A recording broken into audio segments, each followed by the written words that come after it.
ہمارے سامنے کھانا آ جائے تو ہم سنتے فرض سب کچھ بھول جاتے ہیں۔ حضور صلی اللہ علیہ وسلم نے فرمایا کھانا کھاتے ہوئے اپنے پیٹ کے 3 حصے کرو، ایک حصہ کھانے کے لیے، ایک پانی کے لیے اور ایک ہوا کے لیے رکھو،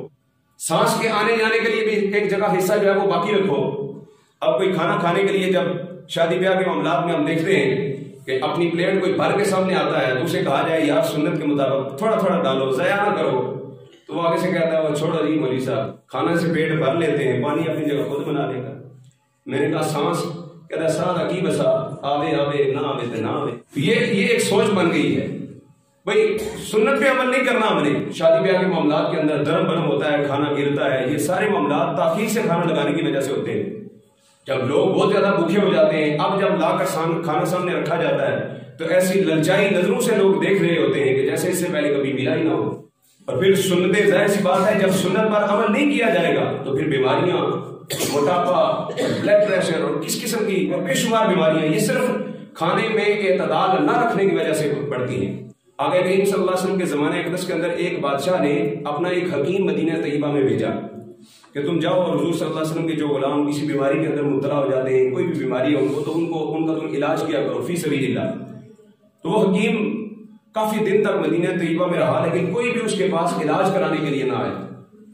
تو وہ حیران ہو گیا بھائی کیا وجہ ہے کہ میرے پاس کوئی بندہ علاج کروانے کے لیے بھی نہیں آ رہا۔ آخر اس نے سوچا کہ چلو اجازت لے کے چلا جاتا ہوں۔ تو اجازت لینے کی غرض سے جب گیا تو ساتھ اس نے یہ سوال بھی کیا کہ کیا وجہ ہے کہ یہاں کے لوگ بیمار نہیں ہوتے؟ تو اسے بتایا گیا کہ یہ لوگ بیمار اس لیے نہیں ہوتے کہ یہ اپنے نبی کی سنت پر عمل کرتے۔ ان کے نبی نے انہیں بتایا ہے کہ اسی وقت کھانا کھاؤ جب تمہیں بھوک لگے، بغیر بھوک کے کھانا نہ کھاؤ، اور اس وقت کھانا کھانا چھوڑ دو جب ابھی بھوک کچھ باقی ہو۔ جب خوب بھوک رکھ کے تم کھانا چھوڑ دو گے تو تم ہر قسم کی بیماری سے محفوظ ہو جاؤ۔ تو لہذا ایک سنت حضور کی ادا کرنا، ایک سنت پر عمل کرنا کہ کھانے میں اعتدال، ہم کتنی بڑی بڑی بیماریوں سے بچ سکتے ہیں، کہ دنیا کے کتنے اخراجات ہمارے بچ سکتے ہیں اگر ہم ایک سنت پر عمل کریں کہ کھانے میں اعتدال، جس طرح حضور نے بتایا اس طریقہ کار کے مطابق اگر ہم کھانا پینا شروع کر دیں تو اللہ تبارک و تعالیٰ کتنی برکتیں عطا فرمائے۔ پہلے تو چمچ کا سلسلہ شروع ہوا تھا، چمچ سے کھانا شروع ہوئے، جی ہمارے ہاں ہاتھ سے جراثیم لگ جاتے ہیں، پھر اب تو کئی قسم کی چھریاں اور کانٹے بھی آ گئے، اب تو کانٹے دار مقابلہ ہوتا ہے شادی بیاہ کے معاملات کے اندر۔ ہم جراثیم سے بچ رہے ہیں،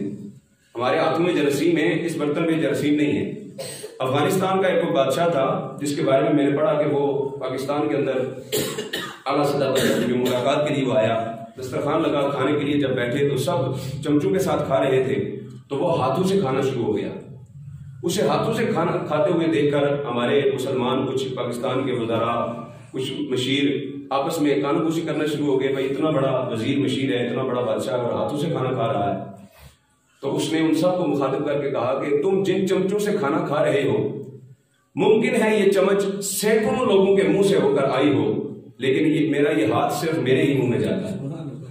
میرا یہ ہاتھ صرف میرے منہ کے لیے ہے، اس کو کوئی اور استعمال نہیں کرتا۔ تو ہنسنا تو تمہارے اوپر چاہیے کہ تم سینکڑوں لوگوں کے منہ سے ہو کر آنے والے چمچ سے کھا رہے ہو، میں تو اپنے ہاتھ سے کھا رہا ہوں۔ آقا کریم صلی اللہ علیہ وسلم کے صحابی حضرت حذیفہ بن یمان رضی اللہ تعالیٰ عنہ، آپ بھی ایران کے اندر حضور صلی اللہ علیہ وسلم کے سفیر بن کر جب گئے تو شاہ ایران کے محل کے اندر بیٹھ کر آپ کھانا تناول فرما رہے تھے، تو کھانا کھاتے ہوئے آپ کے ہاتھ سے ایک لقمہ نیچے گر گیا،